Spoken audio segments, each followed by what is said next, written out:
Sot lista serbe zyrtarisht paraqiti një ankesë në panelit zgjedhor për ankesa dhe parashtresa kundër rezultateve të publikuara të zgjedhjeve të jashtëzakonshme parlamentare për shkak të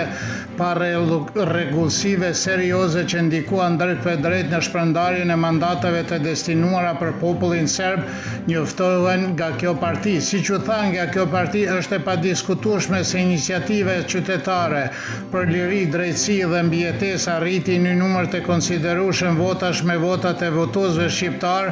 duke shkelur rend vullnetin e popullit serb dhe duke abuzuar me mekanizmin e mandateve të garantuara të parashikuara për mbrojtjen e komunitetit serb. Lista serbe kërkon nga institucionet kompetente që urgjentisht ta shqyrtojnë ankesën e tyre, të përcaktojnë të gjitha faktet dhe të marrin një vendim që do të jetë në përputhje me ligjin, drejtësinë dhe vullnetin e vërtetë të popullit serb.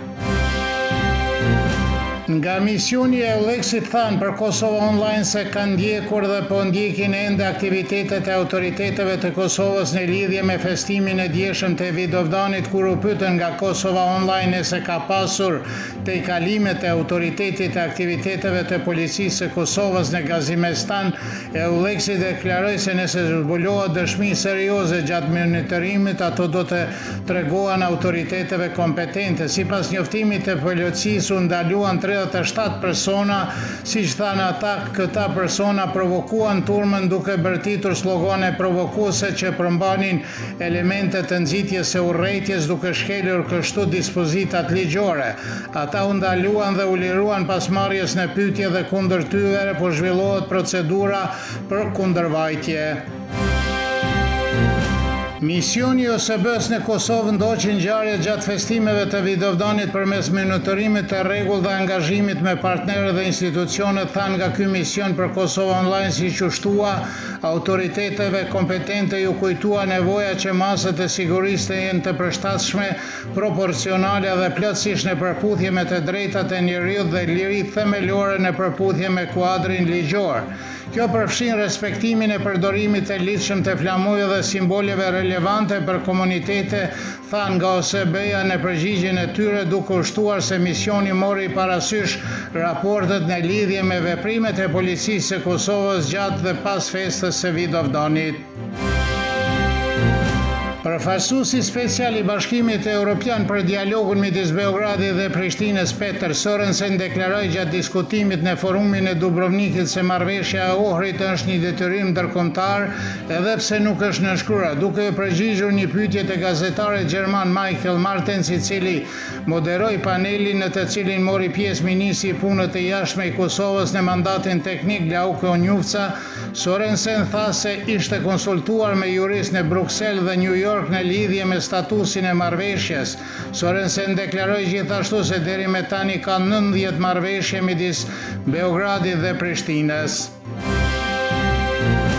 Emri vetëm që do të vinte nga opozita si kandidat për president dhe që Albin Kurti nuk mund ta refuzonte do të ishte dikush nga familja Jashari, thot politologu Ognjen Gogić për Kosova Online. Ai kujtoi se Kurti kishte deklaruar më parë se një emër nga kjo familje Jashari do të ishte i pranueshëm për të.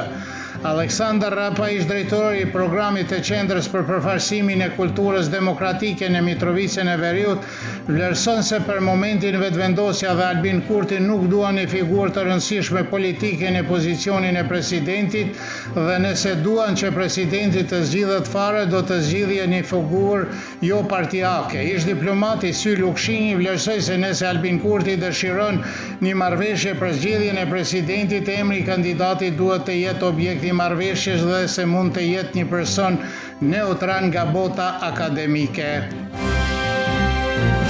Sipas parashikimit javor të Institutit Hidrometeorologjik të Kosovës, java e fundit të qershorit dhe fillimi i korrikut shënohet në kontraste të theksuara të motit. Ndryshimi i motit do të sjellë rënje të dukshme të temperaturës, rritje të paqëndrueshme atmosferike dhe rreshje lokale të shoqëruara me bobullime. Sipas njoftimit të Institutit Hidrometeorologjik të Kosovës, hëna është dita më e nxehtë e kësaj jave në Kosovë me një temperaturë maksimale deri në 38 gradë Celsius, prandaj qytetarët thirrën që të jenë të kujdesshëm gjatë temperaturave jashtëzakonisht të larta. Moti nesër në Serbi do të jetë i kthjellë dhe shumë i nxehtë, në mes të ditës pritet një zhvillim më i fortë i vranësirave, ndërsa në pasditën e mbrëmje do të ketë rreshje lokale me bubullima. Do të fryerë lehtë e dop deri në mesatare nga lindja dhe juglindja. Temperatura mëngjesi do të sillet nga 17 deri në 25, kurse ajo maksimale ditore nga 34 deri në 40 gradë Celsius.